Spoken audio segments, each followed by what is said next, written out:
ಎಲ್ರಿಗೂ ನಮಸ್ಕಾರ. ನಾನು ನಿಮ್ಮ ಅಡ್ವೊಕೇಟ್ ಜಯರಾಮೇಗೌಡ, ಕನಕಪುರ. ಮೊದಲನೇದಾಗಿ ಎಲ್ಲ ನನ್ನ ಕರ್ನಾಟಕದ ಮಹಾಜನತೆಗೆ ತುಂಬು ಹೃದಯದ ಧನ್ಯವಾದಗಳು. ಕಾರಣ ಏನು ಅಂತ ಹೇಳೋದಾದ್ರೆ, ನಮ್ಮ ಚಾನೆಲ್‌ನ ಸಬ್ಸ್ಕ್ರೈಬರ್ಸ್‌ಗಳ ಸಂಖ್ಯೆ 4,000ವನ್ನ ಇಂದು ದಾಟಿದರೆ. ನನ್ನೆಲ್ಲ ಕನ್ನಡದ ಮನಸ್ಸುಗಳಿಗೆ ಮತ್ತೊಮ್ಮೆ ತುಂಬು ಹೃದಯದ ಧನ್ಯವಾದಗಳು.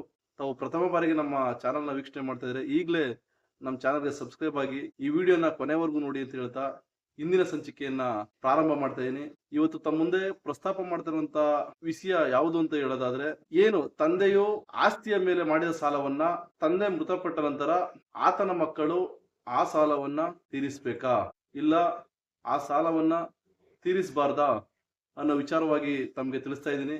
ಈ ವಿಡಿಯೋನ ಕೊನೆವರೆಗೂ ನೋಡಿ. ಈ ವಿಡಿಯೋನ ನೋಡಾದ ನಂತರ ಈ ವಿಡಿಯೋಗೆ ಲೈಕ್ ಮಾಡಿ, ಮತ್ತೆ ಎಲ್ಲಾ ನಿಮ್ಮ ಸಂಬಂಧಿಕರಿಗೆ ಹಾಗೂ ಸ್ನೇಹಿತರಿಗೆ ಶೇರ್ ಮಾಡಿ ಅಂತ ಹೇಳ್ತಾ, ಇವತ್ತೇನು ತಂದೆ ತಾನು ಸಂಪಾದಿಸಿರುವಂತ ಆಸ್ತಿಯ ಮೇಲೆ, ಅಂದ್ರೆ ತಾನು ಜೀವನವನ್ನ ನಿರ್ವಹಣೆ ಮಾಡ್ತಿರುವಂತ ಆಸ್ತಿಯ ಮೇಲೆ ಯಾವುದೇ ಬ್ಯಾಂಕ್ ನಿಂದ ಇರ್ಬೋದು, ಇನ್ನಿತರ ಸಂಸ್ಥೆಗಳಿಂದ ಇರ್ಬೋದು, ಆಸ್ತಿಯನ್ನ ಮಾರ್ಟಿಗೇಜ್ ಮಾಡಿ ಬ್ಯಾಂಕ್ ನಲ್ಲಿ ಸಾಲವನ್ನ ಪಡೆದು ತಮ್ಮ ವಿದ್ಯಾಭ್ಯಾಸಕ್ಕಿರ್ಬೋದು, ಜೀವನ ನಿರ್ವಹಣೆಗಿರ್ಬೋದು, ಇಲ್ಲ ತಮ್ಮನ್ನ ವೃತ್ತಿ ಬದುಕಿನಲ್ಲಿ ತೊಡಗಿಸ್ಲಿಕ್ಕೆ ಏನಾದ್ರೂ ಹಣವನ್ನ ಬಳಕೆ ಮಾಡಿದ ಸಂದರ್ಭದಲ್ಲಿ ಹಣವನ್ನ ಮಕ್ಕಳು ತೀರಿಸಬೇಕಾ, ತೀರಿಸಬಾರ್ದಾ ಅನ್ನೋದು ತಮ್ಮೆಲ್ಲರಿಗೂ ಇರುವಂತ ಡೌಟು. ಏನು ತಂದೆ ಮರಣ ನಂತರ ತಂದೆ ಸಂಪಾದಿಸಿರುವಂತ ಆಸ್ತಿಯನ್ನ ಮಕ್ಕಳು ಪಡ್ಕೊಳ್ಬೇಕು ಅಂತ ಹೇಳಿದ್ರೆ, ತಂದೆ ಮಾಡಿರುವಂತ ಸಾಲವನ್ನ ಕಡ್ಡಾಯವಾಗಿ ತೀರಿಸಬೇಕಾಗುತ್ತದೆ. ಆ ನಂತರ ಆಸ್ತಿಯಲ್ಲಿ ಪಾಲನ್ನ ಪಡಿಬಹುದಾಗ್ತದೆ. ಒಂದು ವೇಳೆ ನನಗೆ ಆಸ್ತಿಯನ್ನ ಪಡೆಯುವಂತ ಅವಶ್ಯಕತೆ ಇಲ್ಲ ಅಂತ ಏನಾದ್ರೂ ಬಯಸಿದ್ರೆ, ಅಂತ ಸಮಯದಲ್ಲಿ ಸಾಲವನ್ನ ತೀರಿಸುವಂತ ಅವಶ್ಯಕತೆ ಇಲ್ಲ. ಇಲ್ಲಿ ಪ್ರಮುಖವಾಗಿ ನಾವು ನೋಡೋದಾದ್ರೆ, ತಂದೆ ಸಂಪಾದಿಸಿರುವಂತ ಆಸ್ತಿಯನ್ನ ಸ್ವೀಕರಿಸಿದರೆ ಮಾತ್ರ ಆಸ್ತಿಯಲ್ಲಿ ಪಾಲನ್ನ ಪಡೆಯಬಹುದಾಗಿದೆ. ಮತ್ತೆ ಕಾನೂನಿನ ಪರಿಧಿಯಲ್ಲಿ ಮಕ್ಕಳು ಸಾಲವನ್ನ ತೀರಿಸಲೇಬೇಕು ಅನ್ನುವಂಥದ್ದನ್ನ ಎಲ್ಲೂ ಕೂಡ ಕಡ್ಡಾಯಗೊಳಿಸಿಲ್ಲ. ಮತ್ತೆ ಏನು ಆಸ್ತಿಯನ್ನ ಹೊಂದಿರ್ತೀರಾ, ಆಸ್ತಿಗಿಂತ ಹೆಚ್ಚು ಸಾಲದ ಮೊತ್ತವೇ ಅಧಿಕವಾಗಿದ್ದಂತ ಸಂದರ್ಭದಲ್ಲಿ ಆಸ್ತಿಯನ್ನೇ ಕೂಡ ತ್ಯಾಗ ಮಾಡಬಹುದಾಗಿದೆ. ಏನು ಕಾನೂನಿನಲ್ಲಿ ಸಾಲವನ್ನ ಮಕ್ಕಳು ತೀರಿಸಬೇಕಾ, ತೀರಿಸಬಾರ್ದಾ ಅನ್ನೋ ವಿಚಾರವಾಗಿ ಸ್ಪಷ್ಟವಾಗಿ ನಿಖರವಾಗಿ ತಿಳಿಸ್ಕೊಟ್ಟಿದೆ. ಅದ್ರ ಬಗ್ಗೆ ನಾವು ಈ ಮುಂದಿನಂತೆ ತಿಳ್ಕೊಳ್ಳೋಣ. ಏನು 2001ರಲ್ಲಿ ಸುಪ್ರೀಂ ಕೋರ್ಟ್ ಒಂದು ತೀರ್ಪನ್ನ ನೀಡಿದೆ.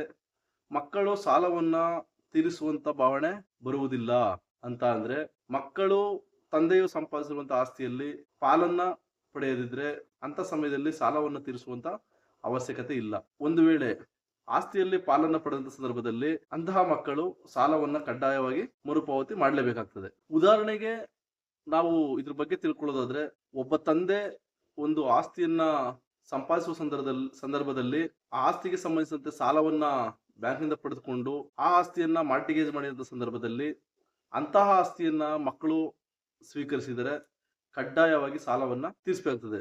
ಒಂದು ವೇಳೆ ಆಸ್ತಿಯನ್ನ ಪಡ್ಕೊಂಡಿಲ್ಲ, ನನಗೆ ಆಸ್ತಿಯಲ್ಲಿ ಯಾವುದೇ ರೀತಿ ಪಾಲು ಬೇಡ ಅಂತ ಏನಾದರೂ ತ್ಯಾಗ ಮಾಡಿದ್ರೆ ಅಂತ ಸಂದರ್ಭದಲ್ಲಿ ಸಾಲವನ್ನು ತೀರಿಸುವಂತ ಅವಶ್ಯಕತೆ ಬರೋದಿಲ್ಲ.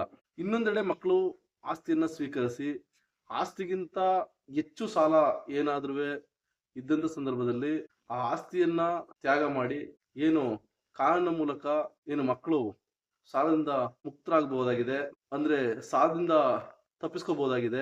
ಒಂದು ವೇಳೆ ಏನಾದ್ರೂ ನೀವು ತಂದೆ ಮಾಡಿರುವಂತ ಆಸ್ತಿಯನ್ನು ತ್ಯಾಗ ಮಾಡಿದಂತನೂ ಯಾವುದೇ ಬ್ಯಾಂಕ್ನವ್ರು ಇರ್ಬೋದು ಅಥವಾ ಸಂಘ ಸಂಸ್ಥೆ ಇರ್ಬೋದು, ತಮ್ಮ ಮೇಲೆ ಬಂದು ಒತ್ತಡವನ್ನ ಹಾಕಿ ನೀವು ಸಾಲವನ್ನ ಕಡ್ಡಾಯವಾಗಿ ತೀರಿಸಲೇಬೇಕು ಅಂತ ಏನಾದ್ರೂ ತಮ್ಮ ಮೇಲೆ ಒತ್ತಡವನ್ನ ಇರೋ ಸಂದರ್ಭದಲ್ಲಿ ತಾವು ಕಾನೂನಿನ ಮೂಲಕ ಅವ್ರ ಮೇಲೆ ಸೂಕ್ತ ಕ್ರಮವನ್ನ ತೆಗೆದುಕೊಳ್ಬಹುದು. ನೀವು ಈ ತರ ಕ್ರಮವನ್ನ ತೆಗೆದುಕೊಳ್ಬೇಕಾದ್ರೆ ನೀವು ವಕೀಲರನ್ನ ಭೇಟಿ ಮಾಡಬೇಕಾದ್ರೆ ಅವರ ಮೂಲಕ ಲೀಗಲ್ ಪ್ರೊಸೀಡಿಂಗ್ಸ್ ನ ಮಾಡಿಸಬಹುದಾಗಿದೆ.